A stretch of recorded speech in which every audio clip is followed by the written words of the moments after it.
Video मी तुम्हाला या ठिकाणी दाखवतो की फलटणच्या भागातले पोलीस हे कशा पद्धतीने काम करतायत। बीडला आले होते। फलटणचं पोलीस जे केंद्र आहे, साधारण नियम असा आहे की ज्यावेळेला एखादा गुन्हा दाखल होतो, जर मुंबईत माझ्यावर गुन्हा दाखल झाला आणि मुंबईत पोलीस जर मला अटक करायला आली तर त्यांनी मी ज्या पोलीस स्टेशनच्या हद्दीत मला अटक करणार आहेत त्या पोलीस स्टेशनच्या हद्दीतल्या पोलीस स्टेशनला कळवायला पाहिजे, तिथले पोलीस कर्मचारी सोबत घेतले पाहिजे आणि मग मला अटक त्या ठिकाणी नियमाप्रमाणे केलं पाहिजे। आणि अटक करायचा कायदा आहे, रात्र जर झाली ना, एखादा आरोपी घरात असेल तर सूर्यास्ताच्या नंतर सूर्योदय होईपर्यंत तुम्ही तिथं बाहेर थांबू शकता, पण त्याला घरात घुसून त्या ठिकाणी अटक करणं हे कायद्यानं त्या ठिकाणी थांबवलेलं आहे। मला सांगा, आता हे पोलीस कर्मचारी हे कशा पद्धतीनं त्या ठिकाणी हुज्जत घालतात कुटुंबासोबत।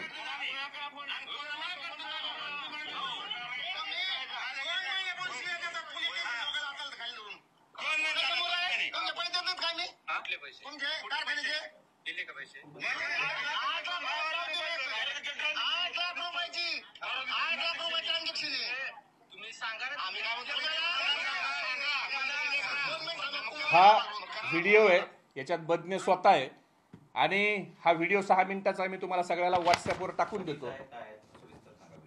हा व्हिडिओ 6 मिनिटाचा आहे आणि बदनेन हे कारखाने, मी जे म्हणत होतो ना, स्वराज्य कारखान्याचं वसुली केंद्र हे फलटण पोलीस स्टेशन आहे। फलटण ग्रामीणचं हे काय पोलीस स्टेशन राहिलेलं नाही। आता कायदा असा म्हणतो, सुप्रीम कोर्टाने त्या संदर्भातले निर्णय आहेत की कारखान्यासोबत जर एखाद्या मुकादमाने करार केला तर कारखाना त्याचा चेक घेतो, त्याचे त्या ठिकाणी बॉन्ड घेतो आणि त्याचा सातबारा देखील जामीनदार देखील घेतो।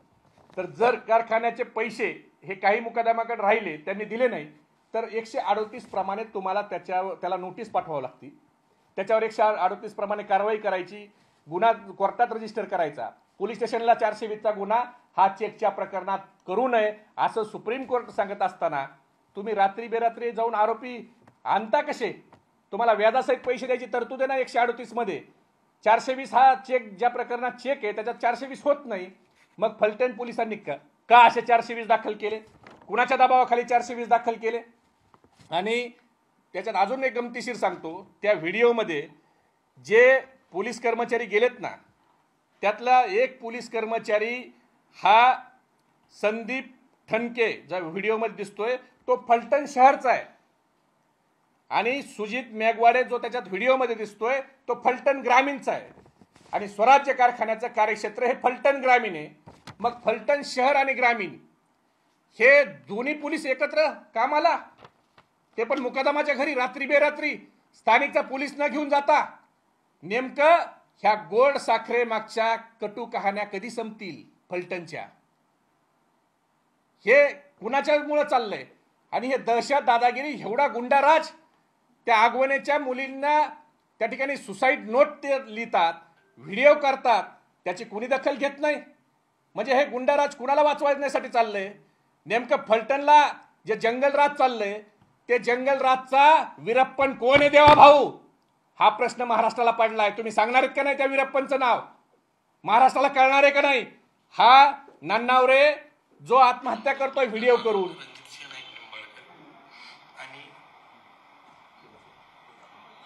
ज्ञानेश्वर देशमुख वकील, नितीन गार्गे देशमुख वकील हेच जबाबदार आहेत आणि हेच जबाबदार राहतील। आमच्या दोघांच्या आत्महत्येच्या पाठीमागे 4 जण जबाबदार आहेत आणि बाकी पोलिसांनी आणखी शोधावं त्याच्यामध्ये, कोण नाही सगळ्यांची शोध काढावी, चांगल्या पद्धतीने चौकशी करावी। भावाच्या आणि बहिणीच्या आत्महत्येस कारणीभूत मला सांगा, अजून ते दोघं गेले, त्याच्यानंतर त्यांच्या भावानी अंगठा कापला की माझ्या भावाला न्याय मिळत नाही। मग फलटण पोलिसांना रणजित निंबाळकर कोण आहे ह्यातला व्हिडिओतला तो अजून कसा सापडला नाही देवा भाऊ? तुम्ही गृहमंत्री आहेत ना, 2 माणसाचा जीव गेला हो। माणूस काय जीव एवढा सहजासहजी सोडत नाही। जीव हा सगळ्याला प्रिय आहे, काटा टोचला तरी आईची आठवण येते माणसाला, आणि ते माणसं जीव सोडतायत तुमच्या राज्यात आणि त्यातले त्यांनी नाव घेतलेले आरोपी अजून सापडत नाहीत। ही संवेदना आहे काय? म्हणून आमच्या संपदाच्या कुटुंबाला संशय हो। आम्हाला माहिती कळली की संपदानं हातावर सुसाईड नोट लिहिली, मान्य, हातावर सुसाईड नोट लिहिली, त्याचा पेन कुठे देवा भाऊ? त्या आत्महत्येच्या ठिकाणी पेन सापडलाय का? त्या पेनवर नेमकं तुम्ही पेनवर त्या हस्ताक्षरात ज्या हाताने त्या पेन लिहिलाय ना त्याच्यावर फिंगरप्रिंट्स कुणाचे आहेत हे तपासायला पाठवलंय का पोलिसांनी? का फक्त संपदाचा चारित्र्य हनन करायची सुपारी घेतली पोलिसांनी? आणि ज्या पोलिसांच्या वरतीचा आक्षेप आहे, जे महाडिक आहे PI जिने तिचा नंबर ब्लॉक लिस्टमध्ये टाकला, जो राहुल धस DYSP आहे ज्याने तिची तक्रारीची दखल घेतली नाही, जे धुमाळ तिला नेहमी वारंवार टॉर्चर करत होते, जायपत्रे पाटील ह्यांना कधी तुम्ही आरोपी करणार आहेत?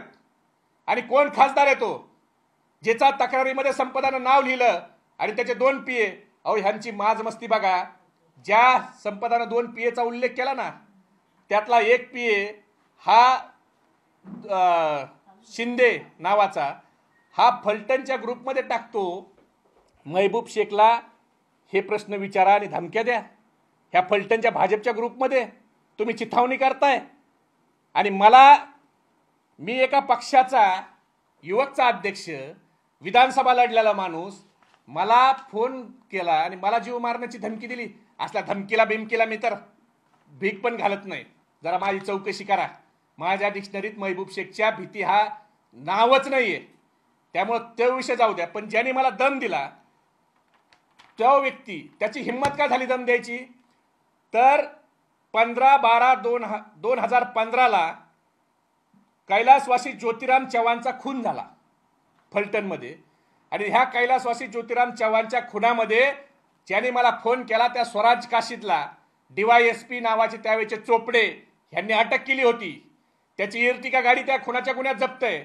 मग त्यावेळेला तो कुणाच्या आशीर्वादाने सुटला? देवा भाऊ तुम्हीच होते ना 2015ला पण. म्हणून ह्या लोकांचं मनोबल वाढलंय आणि म्हणून हे माझ्यासारख्याला दम द्यायला बघतात. तर फलटण मधल्या सर्वसामान्य जनतेसोबत हे कसं वागत असतील? मला अनेक व्हॉट्सअप चॅट आलेत. त्या स्वराज्य कसा धमकवतो लोकांना याच्या संदर्भातले माझ्याकडे अनेक व्हॉट्सअपचे चॅट आलेत. त्यातला एक चॅट फक्त मी तुम्हाला थोडक्यात वाचून दाखवतो. स्वागत शेठ, आपण एवढे चुकीचे वागू नका. खासदाराच्या सांगण्यावरून आपण माझी व्हॉट्सअप ग्रुपवर बदनामी करताय, तरी मी काही बोललो नाही. तुमच्या हॉटेलला पत्रा दिला तेव्हाच आपण पैसे दिले नाहीत. तुमची 10 गुंठे जागा मी 2015 मध्ये विकत घेतली आहे, त्याचे पैसे पण तेव्हाच दिले. काहीतरी कारण काढून त्रास देणे बरोबर नाही. तुमच्या बुद्धीला पटेल तसे करा, माझा खून करा, पेक्षा तुमच्याकडून आणि खासदाराकडून काय अपेक्षा करणार? हा त्या स्वराजला जो स्वराज्याला दम देतोय ना तो स्वराज काशीद, त्याला रिप्लाय करतोय की माझा खून करा. म्हणजे हे जंगलराज झालंय देवाभाऊ, जंगलराज. अरे फलटण मधल्या माणसाला नन्नवरे एका आमदाराचा PA हगवणे विधानसभा लढलेला, ह्यांच्यावर जर ही पाळी आली असेल आणि त्यांना न्याय भेटला नसेल तर आमच्या पिढीची संपदा ऊसतोड कामगाराची मुलगी, तिचं काय झालं असेल? आणि का तिची चौकशी तुम्ही व्यवस्थित करत नाही, SIT लावत नाही? अरे सगळ्या प्रकरणात तुम्ही SITची घाई करता, मग ह्या प्रकरणात तुम्ही का मुख गिळून गप्प आहेत? का तुम्हाला संवेदना नाहीत का? तिच्या घरच्यांनी सांगितलं आणि त्या व्हॉट्सअपचा तिच्या भावाने त्या ठिकाणी स्क्रीनशॉट पाठवला की संपदाला पोलिसांनी FIR मध्ये सांगितलंय की 7:30 वाजता संपदाचा मृतदेह हा ताब्यात घेतला. आणि तिचा शेवटचा लास्ट सीन कधी आहे हे जर तुम्ही बघितलं तर तिचा शेवटचा लास्ट सीन हा 11:13 आहे. मग संपदा काय जिवंत झाली लास्ट सीन हे करायला? हा संपदाच्या भावाचा स्क्रीनशॉट आहे. 11:13 तिचा शेवटचा लास्ट सीन आहे. आणि पोलीस रेकॉर्डच्या अनुसार संपदाचा मोबाईल आणि संपदाची डेड बॉडी ही पोलिसांनी 7:30ला जप्त केली. मग हा लास्ट सीन 11:13 आला कसा? तो पेन सापडलाय का ज्या पेननी संपदाने सुसाईड नोट त्या ठिकाणी हातावर लिहिली? तो पेन तुम्ही रिकव्हर केलाय का ती सोबतच घेऊन गेली पेन? काय चाललंय नेमकं?